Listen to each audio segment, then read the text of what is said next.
Yo, what is up, my bullet Sharp here, bringing you guys the first episode of Sharpen Your Skills for Call of Duty Ghosts. In this episode, we're going to go over Strike Zone Domination. We're going to go over the breakoffs first in this episode, and then I'll let you guys leave me down in the comments what you guys want to see in the next episode. But we're just going to go map by map in this series. We're going to start off with Strike Zone, go to Sovereign, Octane, whatever maps after that you guys want to see, but we'll just do one map at a time for now. So, what we're going to go over in this episode first are the breakoffs. Now, this is the A spawn or Ghost. I'm on the Ghost team. Off the break, this is a 4v4 situation. What you're going to want to do is have one player obviously go for the home flag. This player can run either AR or submachine gun. Honestly, I recommend that you run 3 submachine guns on this map, maybe even 4 if your team can handle it, and then 1 AR. So 3 subs, 1 AR in this setup. You're gonna have one person get on the home flag. Your AR player should go over here to the pro shop. Maybe just sit out here junk. It really just depends on how your AR player wants to work it, and you guys can practice this in scrims, and really just whatever works out for him. So you can either play back and watch the inside pro shop, go right here, challenge the gunfight, sit right here. I don't really recommend sitting right here because they can nade to the top and nade your guy off A. So either go right here and just challenge the gunfight, or wait right here, wait for him to push up and try to throw the nade and then kill him when he comes around the corner. The last thing you can do is try to push through. You can try to push through the pro shop and challenge the gunfight and try to win that. And that's going to set your team up for the C cap on this side. You can also, this is actually a pretty nifty spot right here. Just take some time getting up. It takes time getting up here. Off the break, you know, they could already be right there looking up there and killing you. But this is a good spot because you can see all of pro shop. You can even see the back C spawn. So if your team's setting up for a C cap off the start, that can be really helpful for that. Alright, now your other 2 players are submachine gun players. I recommend you send one of them, go right here. This is actually what I do for my team. I take a stun grenade. I stun right here. I jump up on this grass ledge in case they throw a stun and it lands right there. A lot of the times it won't hit you. So jump up on the grass ledge, hug this wall right here, and then you want to aim. As soon as you get right here, aim, because a lot of times they'll jump top bridge or they'll be sitting on that white van right there waiting for you. So if you don't see them, jump up, and then your job is mainly just to challenge sheet. You can jump out. You can slowly peek out. However you want to play it, just try to challenge sheet. One of the spots that a lot of people cap from are on this top statue area. Let me show you guys real quick. You can actually cap the flag from standing right here on this statue or laying down. A lot of people will sit right here and just watch this. So that's what you got to watch out for. Or they'll be sitting right up here. I don't want to cap the flag. Alright, or they'll be sitting right here close up to the white truck just head glitching the top bridge. So that's something you got to watch out for. A lot of times I like to just recklessly jump off the top and try to get them off the flag. That's really the top bridge's guy main goal is to jump off the top and try to get them off the flag. So then, you know, if the AR dude wins pro shop, he can push through and you can start working on an AC cap to trap him inside B. Because most of the time, the players that spawn the C side are going to go for C and B. We'll go over that when I get on the next side. So if you're on this side, you go for C. You know, there's going to be confrontation. Like, you know, someone could go back statue and head glitch. Someone could sit on the truck and head glitch. And obviously, there's going to be a guy on the C flag. But if you can win that, there's not going to be like the rest of the players over here. The other players are going to be mid-map or B. So let's go over that again. You have a player getting on A. You have a player coming top bridge. You have an assault rifle guy watching the pro shop. Now, what this break is right here, this is a setup for going for the AC cap off the break. We'll go over going for the AB, but your last player is going to be a submachine gun player. Now, what he can do is he can try to push this top middle area with a submachine gun fast class, and maybe try to stun over. I'll throw a nade, but stun over the back stairs and stun them going in B, and just kind of use this guy to watch. You know, slowly come around here and look top mid. If you don't see anyone, then push it. Push top C steps.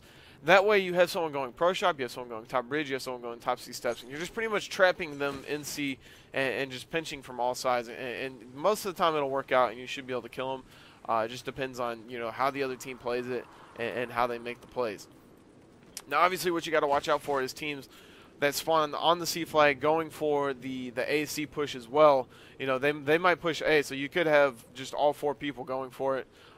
You know, all 4 of them at C, and then the 3 of you going for it, while, you know, you have one guy on A. It just really depends. But a lot of times the other team will go for B off the start. Alright, now we're back on the A-Dom side, the Ghost team, and we're going to go over an A-B cap. If your team wants to go A-B and you're not really comfortable with going for the C flag off the start, this is going to be your alternate break. Really just kind of, one, it depends on your team's comfortability going for which flag, and also depends on the team you're playing. I know a lot of teams like to go for the C push off the start. For a team that likes to go for the B push, I know at least for when we scrimmed them, they went for it, is complexity. They usually send Crim and Aches into the bar off the start, I believe.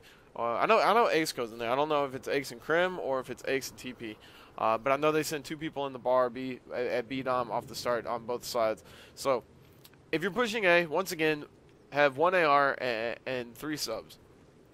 Your AR guy, once again, is always going to be wanting to watch this pro shop area just in case, so they don't nade your guy off A, watching for the C push. Now, if you don't have anyone pushing your top bridge, what you got to watch here is you got to watch pro shop, but you also have to watch and make sure they don't push your top bridge. So you kind of use your peripherals here, and then if you see him in pro shop, kill that guy, and then immediately look your top bridge, because it's very unlikely that they'll send 2 people through pro shop, but just this is a pretty good head glitch right here, especially if they're rushing trying to get the guy off A. They're not going to really be taking their time, so if you're posted up right here, you should get the kill every time.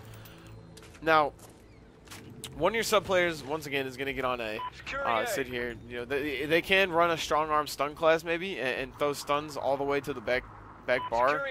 Strong arm stuns are a big factor. Those things will fly. They will soar across the map. So I do recommend going over some strong arm stun spots with your team. I can cover some of them in this video. Not really in this video, but in this series. In later episodes, we can cover nade spots and strong arm stun spots and all stuff like that. So one of your submachine gun players is going to get on A, and the other 2 are just going to push. Now this is where you can do. You can go 2 front bar, or you can do the split. You can go front bar and you can go kitchen. But if you send 1 guy kitchen, what you have to watch out for is for them to push up right here and try to kill you, and you also have to watch out for them to try to pre-stun it. Because they can get to those top stairs and stun this before you can get in this bar. Really just kind of depends on the spawn you get.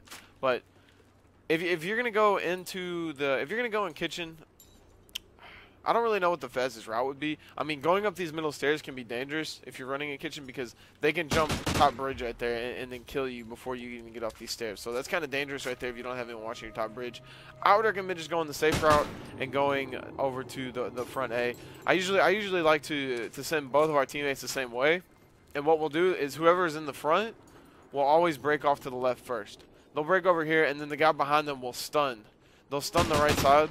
So make sure you have a guy with either 2 stuns or a stun nade, and always have a fast class. You want to run marathon agility, and make sure you're running in there quick. So this guy's gonna push the left side, and the other guy's gonna push the right side, stunning the back. And if he calls out that he stuns anyone, make sure that you're aware this guy in the back takes his time. But a lot of times, depending on the class they run and how fast they're going, they can beat you guys in the back bar. They'll beat you there. They'll beat you around the back, and probably already be set up in head glitches. That's why going B on this side is just dangerous. So let's go over that again one last time.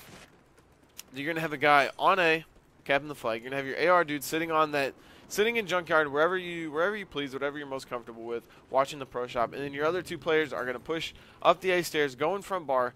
One guy's going to break off to the left. One guy's going to go to the right, throw a stun. And then the back bar guy's going to push that. Now, once again, like I said, you can have a guy that can try to break into kitchen. And it really is a good thing if you can get this guy in the kitchen. It's just, once again, it's just you have to scrim and see what works. Like, if you scrim, you die here, it doesn't work. All right. If you can't figure out a way to get in there, then I would just recommend to stop doing it. But if you can get into this kitchen, what's so good about this is they'll be distracted by that guy front bar. Most of the time, someone will push up right here in front of you, and you can just kill him like that, and then push around the back bar and help the other guy. Very, very unlikely that they'll send 3 people in bar. Most likely, they'll send either 2 or maybe even just 1, and then the other guy goes mid-map. Once again, it just depends on the team that you play. You just have to see, and these are all things you have to work out in scrims. Is your team an A-B team or is your team an A-C team? What do you guys like doing? It really is all just personal preference and stuff that you need to go over in scrims. I hope you guys liked this first episode of Sharpen Your Skills, where we went over the break off on the A-Dom side or the Ghost team. Let me know what you guys thought. In the next episode, I will cover the breakoffs on the C-Dom side. I thought I was going to have time to do both. But a lot of people don't really like the really, really long videos. I know you guys are probably going to comment and be like, oh, you could have done both. I'll watch a 30-minute video, but not a lot of people will want to sit there and watch 30 minutes. Usually you only have someone's attention span for about 5 minutes maybe. Some people probably just close the video out right at 2 minutes. But so Next episode, we're going to cover the breakoffs on the CDOM side or the Federation. Let me know what else you guys want to see from this series on these maps down in the comments. If you guys like this video, be sure to click the like button. That always helps me out. And subscribe if you're not subscribed. And I hope you guys like this first episode of Sharpen Your Skills on Ghost. Peace.